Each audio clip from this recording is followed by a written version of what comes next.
Shane, if you want to edit this, have at it, my friend.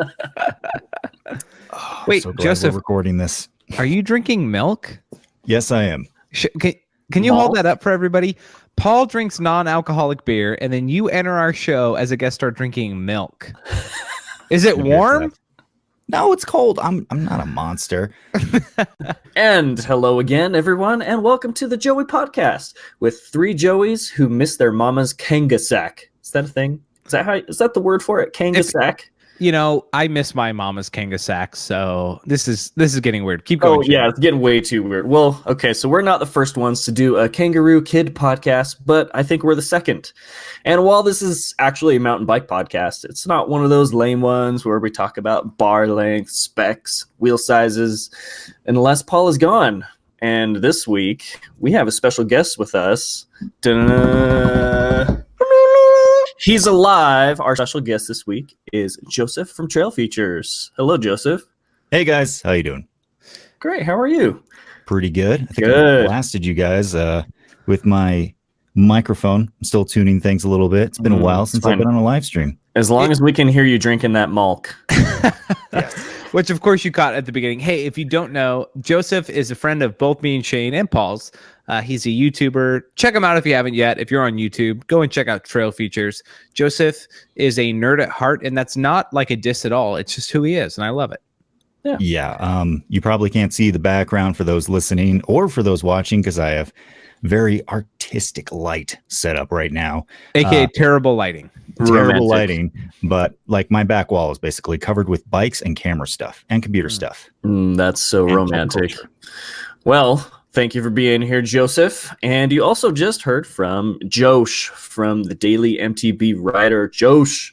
Hello, everyone. It is I, Josh. And no, I will not make excuses tonight because I will not be Paul. Thank you. No excuses from Josh from the once a week MTB Rider. Hey, it was only true like this week in the last 4, but anyway. And who are you? Me too. Oh, goodness gracious. And I'm Shane, the crashing dad. Shane from the crashing dad. All right. So this week's I just had a brain fart.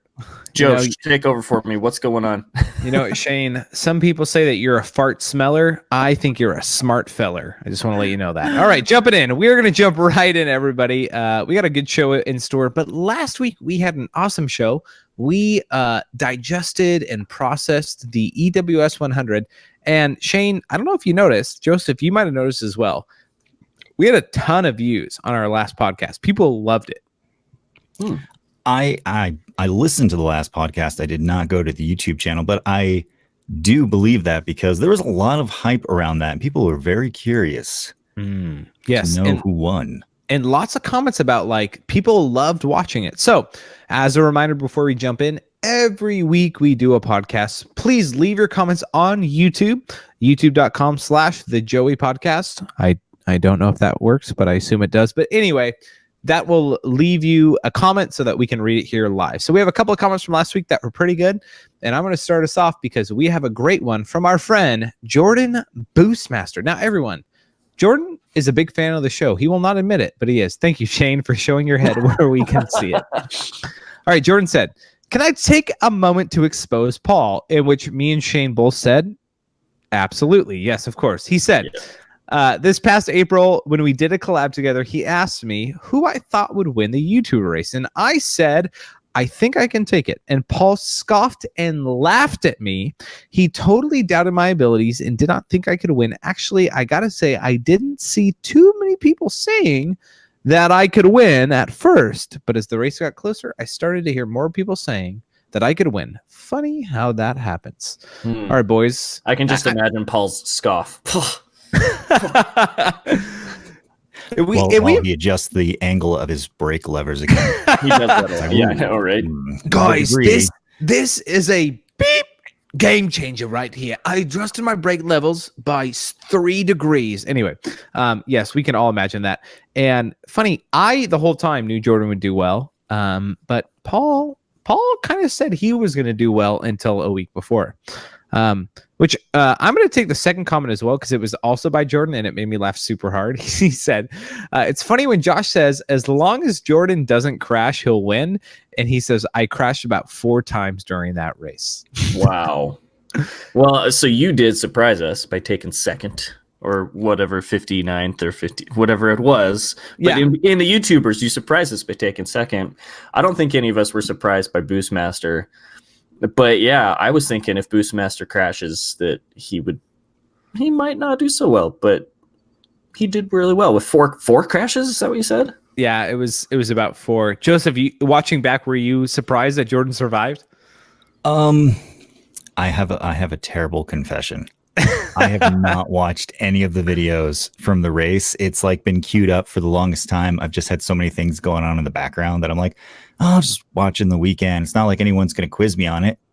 Well, I thought our excuse maker was gone, but it turns out Paul hired a perfect replacement. Joseph, everyone. Well, you see, You know what? That's not good. I watched them all, and at this point, if you were to quiz me, I would have no idea because it's all just like come together, and I know the results. That's all that matters, right? Just results at the end. So anyway, I gotta say real quick though, Josh, I was equally surprised because I didn't think that you would cheat because I'm convinced you were running on 26 wheels, which we all know is the fastest wheel set. well, we all know that you're a terrible person. And if you want to shut off the podcast right now or the YouTube live stream or whatever you're watching on, I agree. 26 is dead. So is this live stream now that Joseph said that. So anyway, Jordan, it is pretty amazing. No. Let me restate that. Jordan, you are phenomenal at downhill, and it's proof by 4 crashes and beating me by 2 minutes when I did not crash. I'm not impressed. What happened is exactly what should have happened. So anyway, all right. Did you not have any crashes? No, I did tripod a couple times. Just a close call. Okay. I had 3 close calls, very close, but I did not. No, there was one time I had to like stop, reset my bike, but it was not a crash. Yeah. Yeah, Might it as was well amazing. been. Yeah. Should have been. Yeah. All right, Shane, take the next one. Oh, the next one comes from MTB Go. Having never ridden a bike park or Whistler, it looks terrifying. The fact that you guys did that in the rain is amazing. And Shane, you have to do the EWS 100 next year and crush it. You know, I was actually talking to the Crashing Mom yesterday. Oh, And she was saying, when are you going to do your Whistler trip for next year? Which that question in and of itself, I was like, oh, I'm keeping you forever. But I told her, I said, maybe exactly, what was it, 3 or 4 or 5 weeks this year, next year. And okay. yeah, to line up with the EWS race, whether it's the 80 or the 100. I don't know. Are we doing the 80 next year or are we doing the full 100 next year? I feel like we should let the viewers like comment what they think we should do. Joseph, any interest? 80 or 100? We'll have to see. I need to get back into fighting shape before I make any commitments, but I will at least be interested to go and spectate next year because I have yet to be at Whistler at all. That is a politician's way of saying no. Anyway, No, I don't want to die. You know, spectating probably wouldn't be too bad because Ryan, the Lone Ranger, did chime in because we gave him a little bit of beef last week for pulling out of the race, for not being able to ride and then going and riding. He was saying, you know, he didn't have it for race pace, but he could go and ride the bike park and enjoy the race environment. So if you want to come watch, come watch. But yeah, I would put in the comments what you want us to do, the 80 or the 100. And I know everyone's going to say the 100 because they just want us to suffer. They're terrible people, and that's who they are. And to be honest, like thinking back to pre-YouTube, like when I didn't create videos, like to go to Whistler and watch all the YouTubers go through like the EWS 100, like that would be awesome to watch like firsthand. Yuka's video on the rock area, I was like, man, if I could have just been a spectator, I would have just loved my life. That would have been awesome. Yeah, seriously. But I don't know. Maybe we would have more finishers if we did the 80. Yeah. Hey, Maybe we wouldn't have 2 people drop out, 2 or 3 or 4. Well, anything's possible. All right, Joseph, you're up for the next comment. All right. Feldy bikes. Is that it? LD Yeah. bikes. Thank you. I was homeschooled. In response to Paul's bike throwing downhill, I think Paul got sick of down country, so decided to invent a new sport. Cycloduro? What is it? Yeah, I like that. Cycloduro. Cycloduro. In enduro cross. No enduro cross. Maybe cross duro, or like, I don't know. I feel like, well, if you put cross at the beginning, that's like CrossFit, and everybody like hits thumbs down instantly. So yeah, well, or they talk about it way too much. Joseph, did you see? You're saying you didn't see any of it, but did you see that spectacular moment when Paul lined up to a feature and was just like, no way, and then just threw his bike down? I think I saw the clip, and it was more like he just kind of shoved it and like kind of tried to throw it like a dart, like down the feature to see where it went. Like, all right, you go first and show me the line. I feel like if Vine was still a thing, which I guess it's kind of TikTok, like to create a 5-second segment for each person, that would obviously be Paul's. Like, how was Paul's race? And they just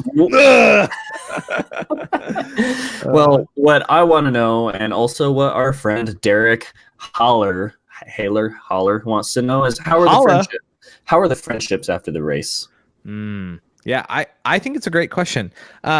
I was a little nervous because, if you guys don't know, I made a pre-race video putting my predictions out there, and I was like very honest. I didn't hold back at all.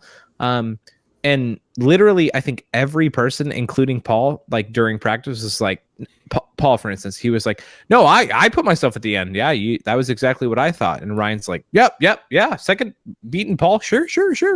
No one really scoffed at it. I think the only person that was like secretly like, it was like Brian from BKXC. I think he was secretly like, "Dang it, Josh, I can get top 2 instantly." But then after the race, I think he was like, cool, yeah. Brian did awesome. So there's call out. Yeah, no negativeness at all in that. No, goodness gracious. All right. Well, I think that wraps up our comments, everybody. Just a special reminder. Please, I don't know if it's special. I think it's special. Please leave your comments. We'd love to hear your response to our main topic, which of course we'll get to in about, 20 minutes, which we always do. So please let us know what you think about the topic at hand, and we will maybe read your comments on the air. But now it is time for our favorite moment of every single Joey podcast. It is the one, the only Joey of the week. It's the Joey of the week. I don't have my guitar this week. We almost had to cancel, but then we got Joseph to step up. So now, Joseph, you're here. Sorry, I don't have my guitar. I'm letting you down. But we hear that you have a guitar and a great singing voice. Put you on the spot. I have a guitar that literally sits over and makes me I'm kind of like using it like that pretentious guy that's like, Phil Collins was really unappreciated for his time, but I actually don't know how to play it. And I don't know who Phil Collins is. Okay, well, will you sing it for me? Can we try to like acapella this together? There's a delay, so we just have to like give her. But Shane, do you want to like hit a low note, and then Joseph, you can hit the next high note, and then I'll hit the super high note. Should we try it?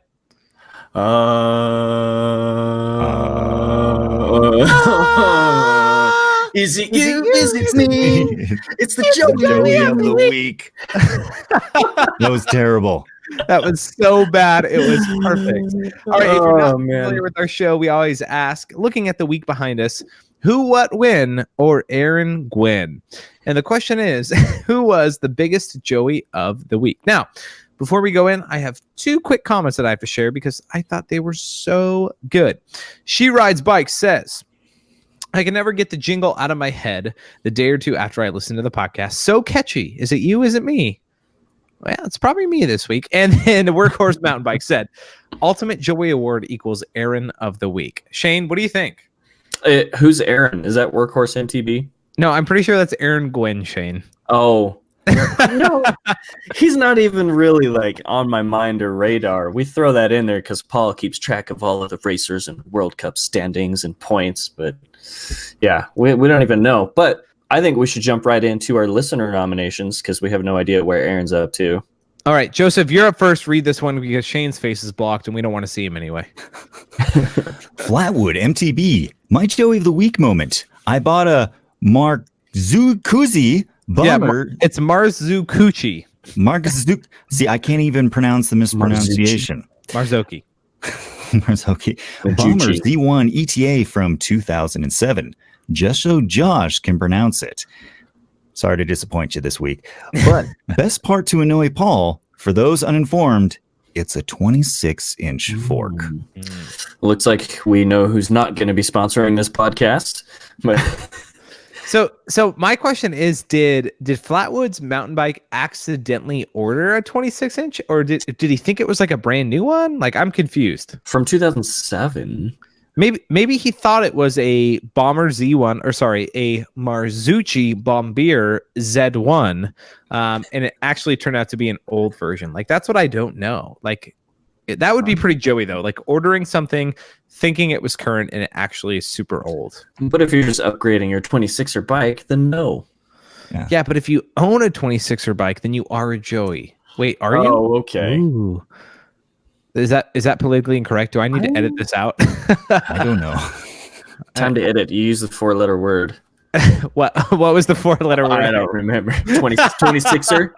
There we go. That's the 4-letter word for sure. Oh, and everybody, draw your attention to Shane's stream. He is officially eating during the... What? Oh, what do you got tonight? That looks delicious. French silk pie. Wow. I'm so mad Paul's not here. Joseph, you're an awesome replacement. Honestly, way better. But I think Paul, for the first time, would not be disappointed, Shane, and want to eat with you. Do you like just carry a mini fridge with you? Mini fridges are in the hotels, man. Yeah. Shane would notice he's traveling. All right, I'm going to read the next one. Isaac Van Zerden. Anyway, he said, I would like to dominate myself for Joy of the Week.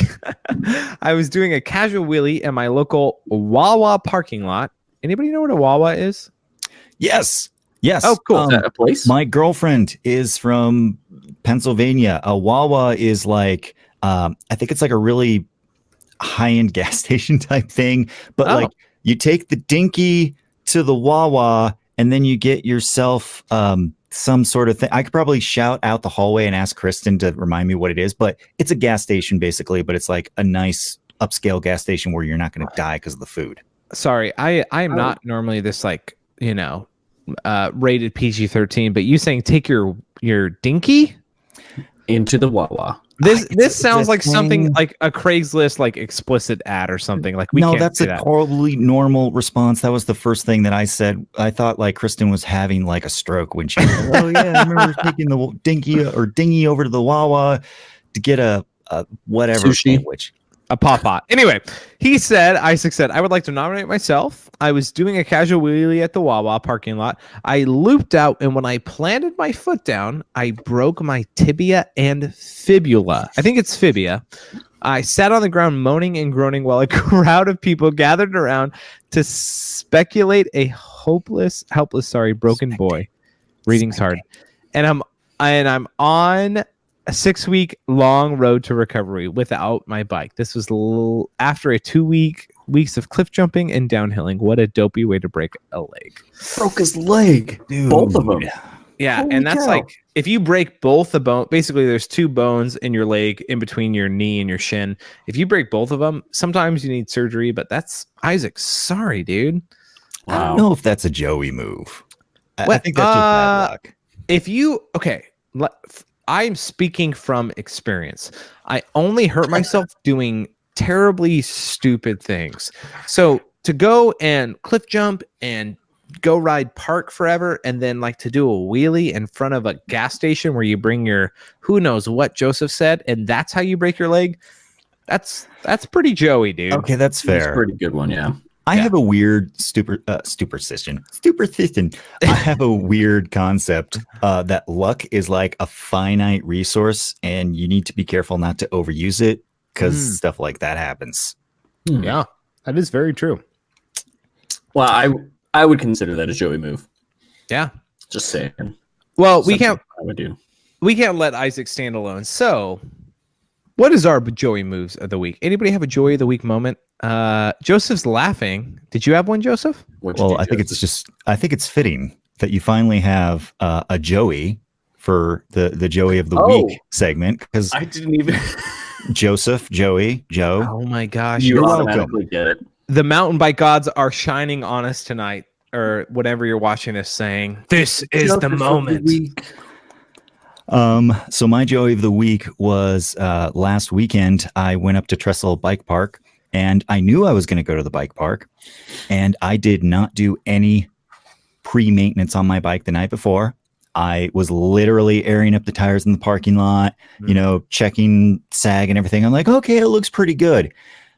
I've been doing a lot of experiments on my bike lately, so I kind of forgot to check the linkage. And while I was riding down on the first run, I happened to notice like something feels a little weird. Like, is my rear tire like losing pressure? Because it felt a little squirmy. And then I'm checking stuff and I realize like the linkage bolts started backing themselves out because I didn't torque them down. Ooh. So I had to do the whole first run, basically taking my Allen wrench out and every time we stopped, just torquing things down to make sure it was holding together.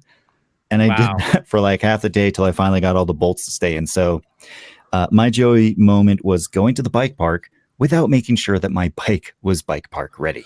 Now I have to ask for clarity because I did own a Trek Remedy. #Trek will never sponsor us. And they are notorious for having loose bolts. I would have to tighten them after every ride, but not in the middle of a ride. You're saying literally in the middle of a run, you would have to tighten your bolts? Yeah, it's because I didn't torque them down and I was trying to do it by feel. And all the Loctite that was originally on those bolts is like gone. Yeah. So like I have done zero proper maintenance on my linkage system. And do what you should to make sure your bike is good. Wow. Kids. Joey's Joey moment brought to you by whatever bike Joseph rides. We don't want to call him out. Sorry, GT. Anyway, if you don't have a torque wrench, which I understand, like I bought one because I didn't want to be a Joey like Joseph. You can go to your local bike shop. They would love to help you out. But yeah, that's pretty Joey, like not making sure your bike is like properly maintained. Especially after ripping it apart multiple times. Yes, that doesn't help either. That one's probably on you. Yeah. I had a Joey moment, but it was actually not about my bike. If you guys don't know my vehicle situation, I always pick the best vehicles when it comes to mountain biking. I had a 2007 Toyota Yaris, which when you think mountain biking, you think, subcompact car that is cheaper than dirt. But obviously I upgraded to a Honda Fit, which is Honda's Toyota Yaris. Anyway, I drove that thing up to Shuttle with my friend Chris like a rally car. And two terrible things happened. One, I'm pretty sure I permanently hurt my suspension, but more importantly, it's got such low clearance that I try to go as fast as I can, causing more rocks and dirt to kick up onto my drivetrain and my brake rotors. So nothing technically happened yet, but with that plus Whistler, my drivetrain, when I shift from like the lowest gear to like 5 gears in, doesn't do anything. But the sixth time I shift down, then it shifts into gear. So, yeah. So your car is shooting rocks at your bike. Is that what you're saying? Yeah, I mean, it wants to be a rally car, but okay, it's literally like the worst street car. So. When you were talking about your drivetrain, I thought you were talking about like you were rallying your car and it was messing up your car's drivetrain. Oh yeah, that probably happened too, but it was which just is called my the transmission. bike drivetrain. Yes. Yeah. Yes. Okay. So we'll wait to see the extent of the Joey-ness, but I would say driving a car up a shuttle road that should not be going up there is a pretty Joey move. So I'm going to nominate myself for that. I would expect you to be driving that cool new truck that you got. Ooh, the Suzuki 1991 Suzuki Carry 660 right-hand drive Japanese import was not what I was driving. Thank you, Sheyn. Just right off the bat. Well, okay, so I have some Joey moves that I might have pulled this week. I just got a new bike, and yes, last week my Joey move was not being able to ride it for a week because I didn't have the frame tape, but I got it all framed. Whoa. Your Joey move was your bike arrived too early for you to go and ride, which is the worst thing I've ever heard. Anyway. I know, that was it. But I finally got it all wrapped up. You got to wrap it, get protected. And I went to go do a downhill race. And at this downhill race, of course, I was recording. And I put my GoPro Hero 7, which, I don't need the gimbal for. I put it in linear mode to do the like, hey, I'm Sheyn from the Crashing Dad. Let's get into it right now. Whoop. Wait. Linear mode? Yes. So it doesn't have that fisheye effect. Why? I don't know. Why? I put it in that so it could just be like a regular, so my face didn't look fatter than it is. I'm just gonna eat some more pie right now. I think we found the problem, Shane. So I put it in linear, and then I put it on my chest. I thought I had changed it back to be, you know, the amazingness for the stabilization, whatever. And it turns out all the footage from that day is horrible because I did not get it stabilized correctly. So that's my first joy move. I don't know if it's super joy or not, but so I'm taking this new bike, I'm racing, and I actually got to hook up with our friend Dakota Tag, if you know the Tag Master. Oh yeah. And I was riding behind him on a black trail and decided, it was like, oh, hey, he's being stylish. I want to be stylish too. And one does not choose style, Shane. Yeah, that doesn't work out so well. I ended up down through this really steep drop in, just basically riding my front wheel all the way down and then just hitting the ground. And I was glad that I had taped up my frame at that point. So I don't know who I was showing off for. Maybe I was showing off for the camera because Dakota was way out front. He wasn't even looking at me, but I don't know. Shane, I would say you don't get Joey of the Week. You get YouTuber Joey of the Week because not having proper camera settings on a downhill run. That's pretty Joey, man, for us. Yeah. It was a race too. Ugh. I got a question. And this is probably a good one for the comments section. So a Joey is just, you know, some novice or someone, you know, absent-minded at a bike park, bike ride or whatever. Yeah. What is the nickname for a just cliche YouTuber just YouTubing it up, just ruin everyone's day? Ooh, that's a good one. Yeah, it's like we've all seen the person who is in the lift line, like, and they have like the unicorn horn because they have a GoPro Hero on their helmet, and then they're like, "What's up, guys? Welcome to my edit. This is gonna be sick." And you're like, you have that thought of like, is this an actual YouTuber or is this a wannabe? Is that what you're talking about, Joseph? No. I'm talking about like the person that we all hate to be. Hang on, guys. I got to change my battery. Yeah, I got to change my battery. My gimbal's out of calibration. No, does anyone have a spare SD card? You know, that type of person. What do you call that? So I don't know. Food for thought. Leave it in the comments below. I don't know. Maybe Greg. Greg sounds like, oh, Greg's coming. I call that daily mountain bike rider typically, but I think we've all been that person. I think I have been that person talking to my camera, and someone ran by and said, "What's up, Seth's Bike Hacks?" Because that's the one and only one that everyone knows, that if they don't know anyone else, I don't know. Yeah, I hear you. Well, that is a great comment, Joseph. Leave down below in the comments on YouTube. What do you think that should be called? As for Joy of the Week, I don't know. I would say Isaac. Yeah, that's what I was going to say. Isaac wins the Joy of the Week more than me or Joseph or Shane combined to be good at bikes in life and then fail at doing a wheelie while bringing your dingo to the Wawa. Getting sushi at the Wawa. Shane added sushi, gas station sushi. Excuse me, it's the best. Sorry, I got the LaCroix burps. Gets me every time. Congratulations, Isaac Van Zverderberden. I think you meant to say Isaac Venner. Anyway, moving on to our topic of the week, what you got clickbaited into, and is the discussion that all of us are so excited to have while Paul is away. We are talking all about new and used bike shopping. Ooh, thank you for the air horns. If you do not know, me and especially I know Joseph and Shane's and probably in this too, everybody who mountain bikes loves shopping for looking at specs, trying to figure out what's the best bike for the price, new bike, looking for really good deals on used bikes. I currently am shopping for two of my friends to find them really good used bikes, which is really nice that they have two different sizes so that I can narrow my search. But we've all at one point or another had to either buy a bike to get into the sport, upgrade, or buy the dream bike that we've always wanted to do. So we're going to talk about what are some things to look for? What are some things to avoid? We've got a lot of things to talk about. So let's jump right in. First things first. What are some things to look for when buying a new bike? It could be new used. It could be new. And what are some things to avoid? Big topic, but let's jump in. Shane, I'm going to put you on the spot. What do you look for? I will say, when I very first started, I did not have a friend like you, and it's so kind of you.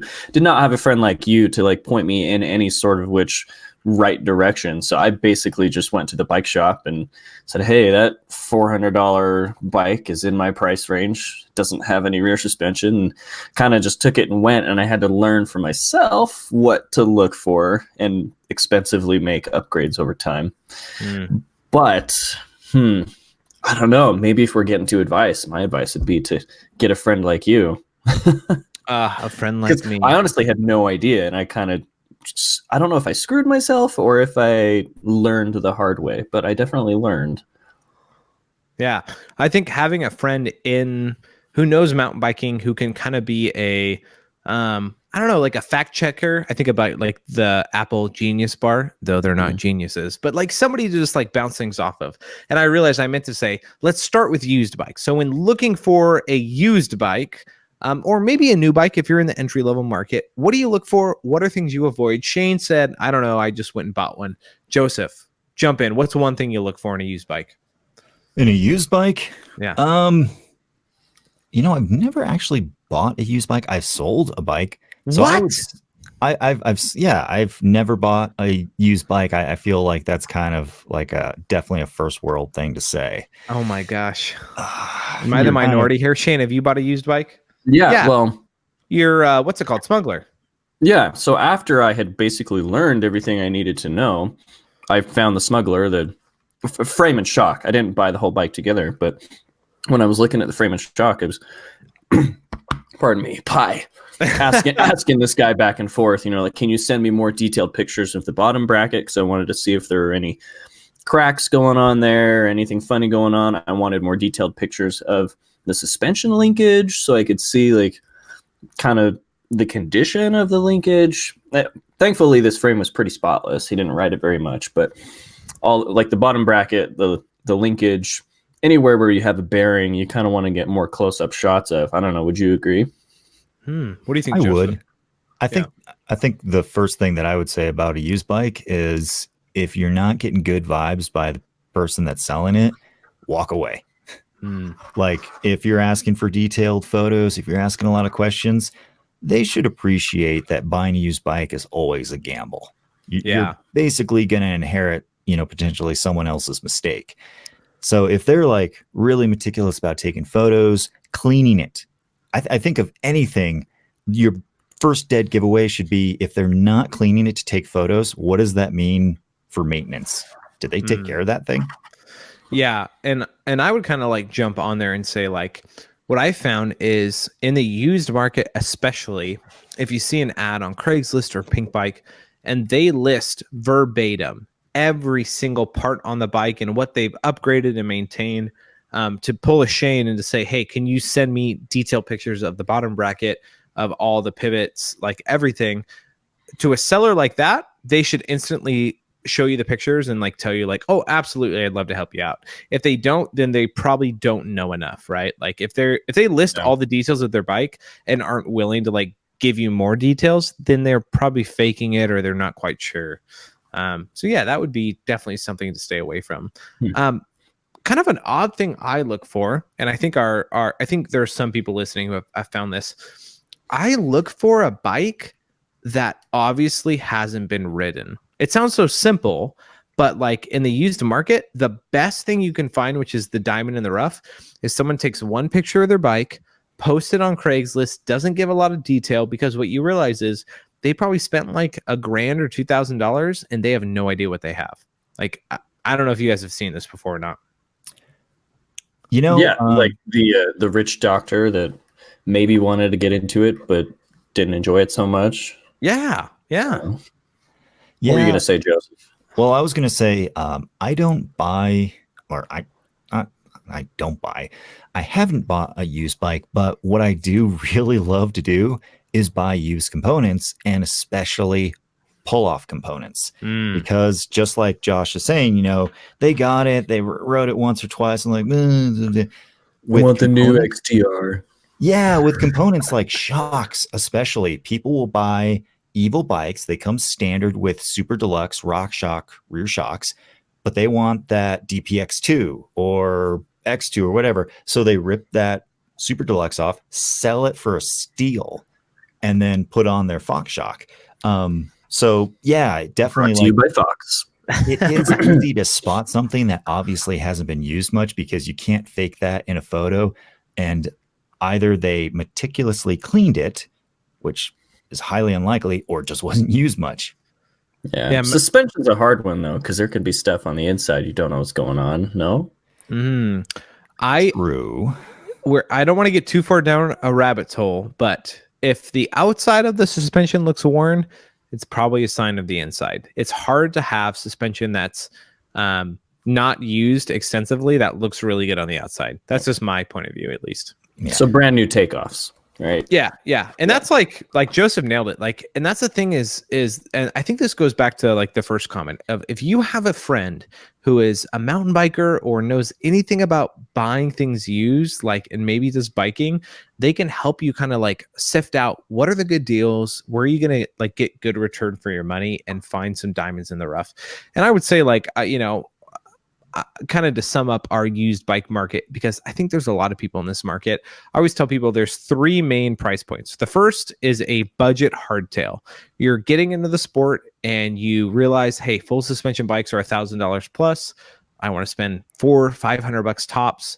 You need to find a budget hardtail, something that maybe has an air fork, or it has a 1x drivetrain, which is rare, but like you're trying to get hydraulic disc brakes. Yeah, disc brakes, hydraulic disc brakes, those type of things are the lower entry level prices. So I say you start there. The next step is like the budget full suspension bike. This is for the person who has a budget hardtail and thinks that a full suspension bike will make them 10 times better, which we've all been there thinking that will make our riding superior in every way. And it worked for me. No, it did not. You're a liar. But you're the person who wants to spend $1,000 or $900 or $1,500 and find a good full suspension bike. And then I think the last step, and I was thinking about this. I was like, people who buy new bikes either want best bang for your buck or they know exactly what they want. But the last step of the used market is you want that mid to high end full suspension bike that you're going to get a good deal on because somebody bought it new. So anyway, I just wanted to like put it out there for you used market people. You're not alone. You're probably in one of those three categories, and I am in those all the time for my friends. So I sit there with you. For the used market though, how much do you go off of the Bicycle Blue Book price? Do you use the Bicycle Blue Book? Joseph, explain this. Half of retail. Yeah, Joseph, explain this for somebody who has no idea what Bicycle Blue Book is. Okay. So if you're familiar with Kelly's Blue Book, it kind of looks at the going rates of cars, right? Well, Bicycle Blue Book is kind of the same idea, but not as well executed, or, it's really not widely used. Most of the time you go into Kelly Blue Book or Bicycle Blue Book, and it's saying that like your really not that great bike is worth like hundreds of dollars or thousands of dollars, when in actuality it might be worth less in your market, or it might be worth more. You don't know. And also it doesn't take into account upgrades and wear and tear and stuff like that. It's not really the best place I would go to get a good guess. The best place is actually to look at your bike on eBay, especially in your area, or on Craigslist or Pink Bike even, and see what the historical value of that bike is. And that's a good starting point. Yeah. And that's like, yeah. And I would flip that and say like, not only if you're selling your bike, but if you're looking for a bike and man, I really like the 2016 Transition Smuggler, right? Look on Pink Bike, see how much they're going for. See if anybody has upgraded them, if it raises the value. And so, yeah, I would respond and say, if you're looking for a used bike, the best thing you can do, find a bike that you think you like, type it into a search engine and see all the different things, and you'll get a general feel of the price point. Unless people own a Yeti in which they think they're better than everybody, and they're probably always $1,000 too expensive. Am I right? Oh my gosh. Yes, I know, right? We live in Colorado. We get it double over here. I gotta say, when I sold my Yeti, I was really happy with the amount that I got. I undercut the entire market here in Colorado by at least a couple thousand. And it was insane because like these bikes had been up for like months. My bike was on pink bike for, I think, 2 weeks. And then someone, their friend was like, oh, hey, you're looking for a bike. This looks like an awesome bike. And it's a Yeti. Sold it right there. Yeah. Oh, that's awesome. So we're talking about all of these used bikes, which is great. And we've covered a lot of good things. But what about new bikes? This is the market a lot of people are in. They want to buy new. They want to know it's their bike. They've done all the damage. I mean, they've kept it pristine. So let's start with the question everybody wants to know. What is the best brand when it comes to getting the best bang for your buck for a bike? There's so many B's in that, don't fill that in. Anyway. So go ahead, Josh. Yeah, I don't want to start, but I will start with a softball to leave other things available for you guys. One bike brand that I am personally a big fan of, that a lot of people might give me some crap for, is Giant. Giant is one of the biggest manufacturers of bike frames. People don't realize this. And so along with that, they're able to make a complete bike at a fairly low price point that is really good bang for your buck. So I would say, like, if you're looking for a bike, Giants are sold everywhere, every country, like literally that does mountain biking, you can find a Giant, and usually they have good value for what you get. I'd agree. There's definitely, the fact that they can make it in such high volume that they can keep the cost ridiculously low. Yeah, they have might not Giant. What's that? No, I'm going to say, and they have giant wheels and giant stems and giant bars and giant bars. A whole ecosystem. Giant saddles. Yeah, so they do everything. They can do it for pretty cheap. Yeah. Yep. Now introducing Giant bolts. Yeah. So I'm going to go ahead and take the elephant in the room, which is basically any brand that has a direct-to-consumer market. However, and this is going to be really unpopular, I never recommend them to people who are still new to mountain biking because it's really hard to get on a demo of those bikes. If you can demo one and you love it and you have the money to do it comfortably, then yeah, go for it. But if you've never sat on one of those bikes and you're still on maybe your first bike and like geo charts are kind of still, these weird hieroglyphics that you don't quite know what's going on there, I always pressure people to maybe go to their local bike shop and just test ride the crap out of anything there and go home with whatever feels best, because bikes are like shoes. Just because I really like the way that my hiking shoes feel doesn't mean you're going to like how they feel on your feet. It's very personal, and I'm sure I'm going to get flamed in the comments for saying that, but well, Joseph, you opened a really huge can of worms. And so yes, let's start with the should you pre-ride a bike before you buy it. I am one of the biggest advocates that you do not need to. You can order a bike from a reputable company at a certain price point, and I believe you will be fine in having success with that bike. Joseph, it sounds like what you're saying is, no, I think you should ride a bike first before you purchase it. Would you agree with that? Yes. Yeah. I've found that there are bikes that I loved on paper, and then I went and test rode them, and I either were very unimpressed by them or was flat out terrified by the way they handled. Because it's just not my style of riding. The Gorilla Gravity, the old one that was made out of alloy, holy crap, that bike was terrifying because it really needs an active rider, someone that's really throwing it around. Looked great on paper, did not work great on the trail. All right, Sheyn, what would you say? I'm going to say it could go both ways, because I've done the thing where I've demoed a lot of bikes, and a bike on paper looked like it was going to be amazing, and I jump on it. It just didn't feel right. But I almost am going to flip onto the other side and say that half of that could be due to suspension setup or cockpit setup. And we're basically in 2020 right now. And if you generally know, I like the wheel size and this is the kind of travel that I'm looking for. And I'm just going to say, if I'm going to throw out the number, and I'm probably going to get, beat up for this number. I'm going to say if you're spending at least $3,000 on one of those direct to consumer bikes, you're probably going to be pretty darn happy with it. As long as you're stoked on it, you like the color, you like the wheel size, you think the travel's right for you. I think you're going to be pretty much okay as long as you've figured out what you liked by testing a bunch of other bikes. I don't know, Joseph. I definitely agree with you. I mean, like, I'm not saying YT or Canyon are bad bikes. No, quite the contrary. Like, it's amazing what they can do for the money that they're asking. The only thing that I get nervous about is the fact that, like, it's the default answer now, like YT Capra. That's like the default answer that everyone gets, like, oh, what's a good bike that, oh, YT Capra.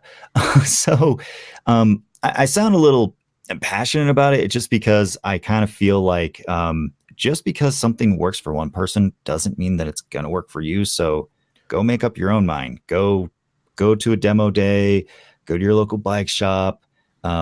If you don't have any of those options and you're just stuck, yeah, then, you know, YT definitely is a good option. And yeah, you're probably going to enjoy the crap out of that bike, because at the end of the day, if you don't know what you like, you have to start somewhere.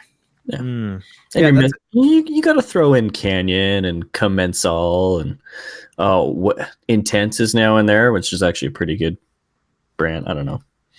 Yeah, but I think when you think of direct to consumer, the first thing that comes to your mind, and Joseph nailed it, is YT. Mm-hmm. And I'm trying so hard not to be a sponsored fanboy, but I will say this: this is just facts. A YT Jeff C 29 or 27.5 for the base model is $2,400 US. Sometimes you can get free shipping and just pay tax on that.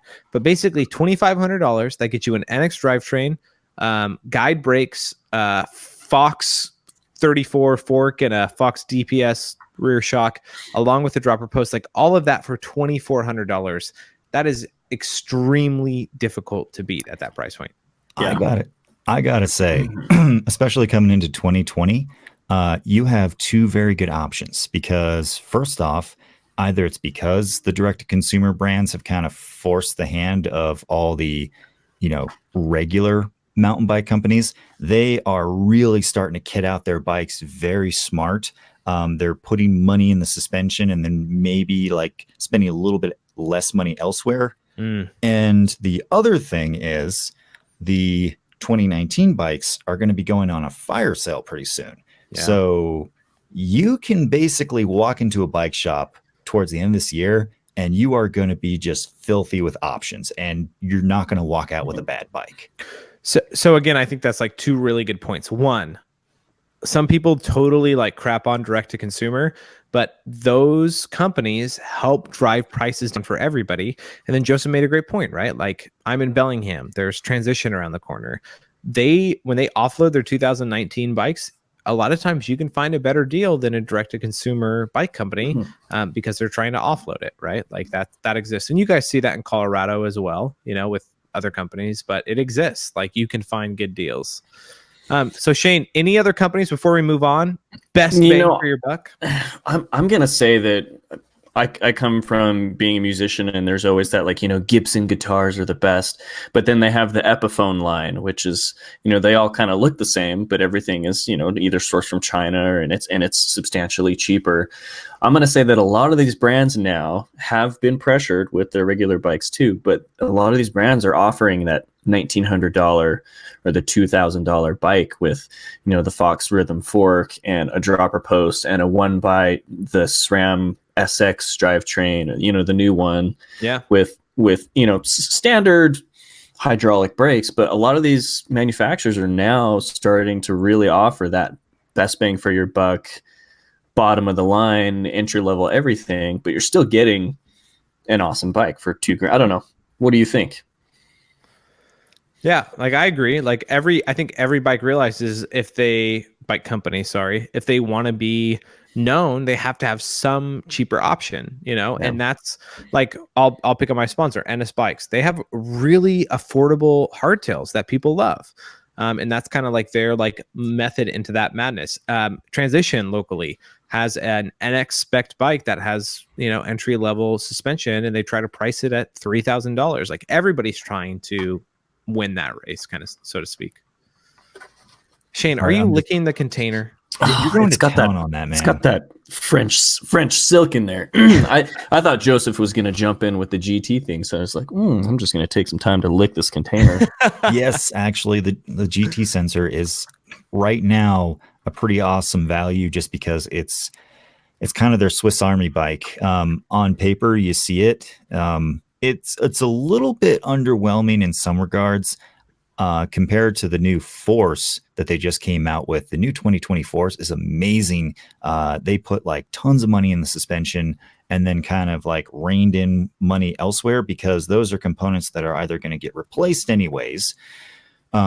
Because let's be honest, how many people keep their bikes stock? That's one thing that I kind of always say is things are going to be personal. Like you're going to want to swap out some of the components just because they don't feel right or just because they don't perform as well. But more importantly, because they get broken, because mountain bikes get beat up, tools, not jewels. So yeah, the GTs, I'm really happy with the direction GT as a company has been going. There's a few trip ups that they've had that I'll probably kind of keep to myself just because I don't want to give away some of my videos that I'm working on. But I'm really happy with GT. But because I really want to see them succeed, because that was the bike I grew up with, was a GT Ricochet 98. I'm going to be a little hard on them because just like a good friend that tells you the truth, you know, I'm going to be that person. All right, so subscribe to Trail Features if you'd like to hear all the dirt on GT bicycles. Brought to you by YT. No, still not sponsored, but YT will take your sponsorship because we are thirsty for any sponsorship. All right, Joseph, you like triggered my like raged inner person in so many ways in your last comment, but I'm going to switch gears and have some self-control. Let's flip the script. What are the worst bike brands to buy from? Now, this could be worst bike brands because they have terrible warranties, they have terrible bang for your bucks, or you just have a disdain for them. You know, I might mention a bike company. I won't say their name because someone I know is sponsored by them that has a lot of cables in the cockpit. But anyway, what is a bike company that you think you should not buy from? What would you guys say? I'm not starting this one, so someone's got to start it. Any bike brand that's trying to force Super Boost, because why? Oh, poor Pivot. Oh, I love Pivot. So if you don't realize, we have Boost 148 is the standard. Is that right? 148? No, standard is 142. Boost is 148, and then Super Ultra Mega Boost. Okay. 148 is the new standard for mountain biking for across most all the disciplines, cross country, enduro, downhill, is Boost 148. It came out, a year and a half ago, 2 years ago, Super Boost 157 that only, correct me if I'm wrong, Pivot adopted, as well as Noli bikes up in BC. I don't know anybody else who did. And the biggest issue people had is already on the Boost 148, their heel, when they pedal, hits that rear chainstay. I guess the other side's called a chainstay as well. But it hits that and wears out the frame. And they're saying not only do they hit that, but it doesn't add that much stiffness in your wheels where you need. So you would say, Sheyn, those two companies? Yeah, I think it's Nolly and Pivot, right? Yeah. Yeah. That's a good one. I'm with you. I'm going to say companies that do the like storage in the down tube thing. Ooh, why? Hot take. Okay, so the storage in the down tube doesn't really have anything to do with it, but I've never been able to be a fanboy of Specialized and Trek just because they're like the big brands, and that's kind of the bike that you get when you don't know what you're doing. I don't know. They're great bikes. Don't get me wrong. There's a stigma there, and like that was something I thought about. Is like I tell people like, don't buy from Specialized or Trek. Like, have you guys ever said that? Yeah, I have. Joseph? No, I've never. I can understand the stigma because, it's kind of that hoity-toity, like, oh, Rise of Specialized. Megalized. Yeah. But, I mean, they do make good bikes. And you know what? I can totally see why some people would shy away from the down tube storage, but I also think it's kind of cool because it's basically dead space. So hey, shove a tube up there, shove a banana, shove whatever you want up there. Yeah, okay. The down tube storage is cool. I just wish that some of our boutique brands, had that cool idea for the twat box. All right, I'm going to throw daggers at so many companies, and my goal Daggers? daggers. Yep. Oh yeah, I'm from Jersey. Anyway, I'm gonna offend everybody. I encourage people not to buy from super high-end boutique brands, and this would cover things like Evil, Yeti, Santa Cruz. Like all these brands. I am a strong presence in saying they are making too much money on their bikes. Is Santa Cruz a boutique? Oh yes, Santa Cruz they have a $10,000 complete build. If that's not boutique, I don't know what is. I think they are a huge company, like Specialized, but they're doing a really good job at appearing to be boutique. Yeah, that's kind of like Sam Adams trying to call themselves a microbrewery. Yeah. They might try to act like it, but I'm sorry, if you can buy it at King Super, it's not a microbrewery. Yeah, but yeah, a frame at like $4,000, $5,000. I kind of agree with you there. I don't know if there's $5,000 frames. Well, if there is, we would love to be sponsored on this podcast. But $3,300 for a frame, I'm just like, oh my that's a really nice GT. Yeah, and that's like anything else, literally any brought other to you bike by brand. And that's like carbon is carbon, right? Like your carbon layup is not 40% more expensive, and therefore that's what you can charge. Like there is markup. Now, there's one company I know in town, I will not say names, that just built the nicest facility I've ever seen for a bike headquarters. And I know you guys did not go into crazy amounts of debt. You just make a lot of money from your frames. And that rubs me the wrong way. That's just my thoughts on it. Yeah, the other thing is this. Yeah. I will never hate on someone for saying, I had the money, I really like the bike, this is my dream bike, I'm happy with it. Cool, awesome. But if if you buy it because you're hoping that it's going to give you some edge, or you feel like this is what you have to get to ascend to mountain bike godhood, I'm sorry someone sold you a very stupid story on those things, because it's really not going to change anything. I went from my Yeti SB5 Plus to a $1,900 alloy sensor, and it's a different ride, certainly, but it's not bad. Yeah. When you're... Oh, go ahead, Sheyn. I'm just saying, when you're talking about this company that built this huge headquarters and it's all super nice, I don't know. I'm going to kind of throw it to the other side with being a Colorado boy, the Gorilla Gravity boys in Denver. They are maybe considered like a boutique brand. They make maybe 10 frames a day, but their facility is like a piece of shit hole in the wall. I don't know. Would you agree with me, Joseph? It is. You are going to get tetanus walking in that place, but they're really cool. Yeah. I really like the people I've been in there. I think it's awesome. They develop their own carbon molds and their layup, and they're not charging a crap load for their frames. And I don't know. I think you can get a boutique brand, some of them, without being raped by a boutique brand per se. Let's be fair. Every bike brand started as a boutique brand. Yeah, it's true. Yeah. They did. And the funny thing is I throw so much shade, and when people are looking for a new bike, I'm like, don't get sucked in. Don't get sucked into the hype or the price tag. But the funny thing is, the bikes I dream most about and lust after are the ones in that marketplace. So I know it. Tell me what your dream bike is. That segues into our last segment, because guys, we're not even scratching the surface, and I think that's good, right? Because people are so opinionated. But here's my question: in the comments, best mic. Oh gosh, what am I doing? Best bike. If money and sponsors were no option, what would you buy? And Sheyn wrote down an answer in our script notes. And I'm telling you, Sheyn, you can't pick the bike you have.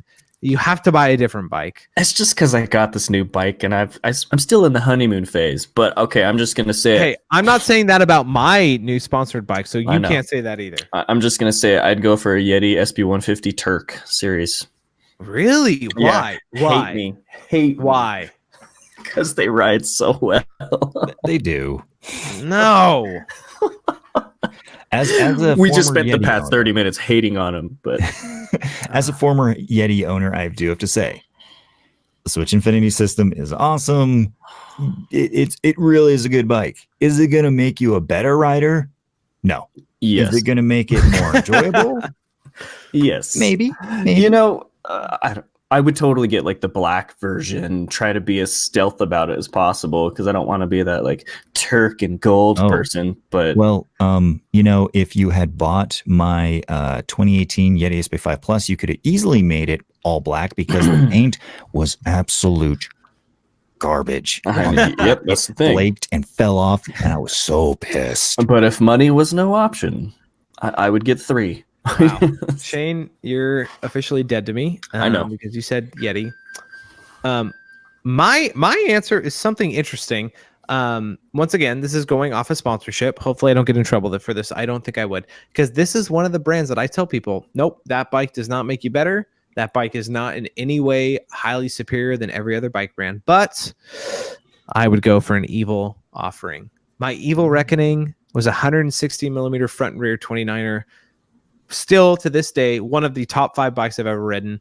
I think it was the adventures that took me on, but ever since I saw that offering, 140 millimeters of travel in the rear, you can get a 150 fork up front. I just thought, well, take my money because you have arrived. That would be the bike, besides my current bike, that I would want to ride and own, because I gotta say, when you own an Evil, people just go like, they're just like, wow, yeah, you're cool, man. Like, that's cool. Even here in Washington, where they're from, people think you're cool with an Evil. Thoughts? You know, you say it's in your top 5. You've only ridden like 5 bikes. 6. 6. One of them was a Dick's Sporting Goods bike, but anyway. Oh yeah. You know, I'll drool over the Evils. The only beef I have with them is if you want to flip that geometry chip thing, you got to pull out 5 bolts on each side. Sheyn, you own a Rocky Mountain, and you might own a new one. I just sold my Rocky Mountain. How many times have you switched the geometry on your Rocky Mountains? Oh, like monthly. Well, you are the minority, because most people say extra low, set, and forget. Oh, I beg to differ. Extra low is not the best place to be. Oh, gosh, get out of here. Yeah. All right. Joseph. That's actually a perfect segue to my bike.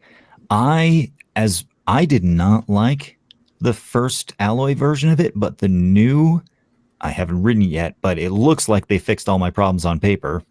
You know, famous last words. The Gorilla Gravity smash. The reason why I love this bike, I almost talked with them about making a custom one to fix kind of the geometry, but then I realized I had no idea what I was talking about. But Gorilla Gravity has a very unique setup now, where basically you buy a bike, and so you get the Smash, which is their super long travel enduro. But say you want, you know, a 27 mid travel bike or a trail bike, short travel 29er.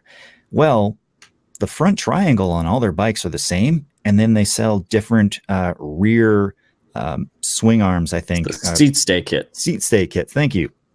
I forgot my terminology. Man. But basically, they're like Lego sets that you can ride, and I think it's so cool. And the new one has like a flip chip in the head tube, basically, so you can bring in the reach a little bit if it's too short, or too long, and bring it out if it's too short. And I think that is just the way forward for bikes.